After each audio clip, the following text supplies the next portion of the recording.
Perjalanan dalam keadilan ini dia bermula dari tahun 2008. Ya, apabila Dato' Seri Anwar dibebaskan kali pada waktu itu, di situlah saya mula menceburi dalam bidang politik. Jadi Dato' Seri Anwar hadir ke satu mesyuarat di Pulai Spring. Okey. Saya masih ingat lagi dengan my godfather, saya kata.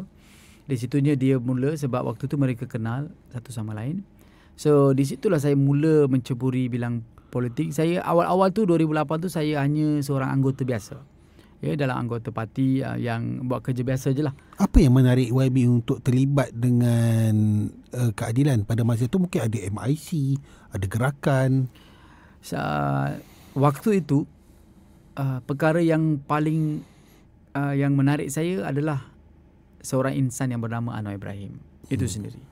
Sebab sekali pertama saya melihat poster yang angkat tangan keluar daripada mahkamah itu 98 tu.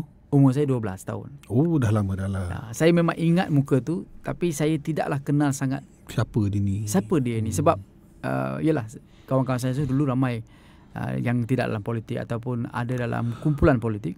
Duduk di estate kawasan Ulu Bernam, ya, memang jauh daripada politik. Memang jauh. Walaupun di Sungai Besar masa tu pun jauh juga.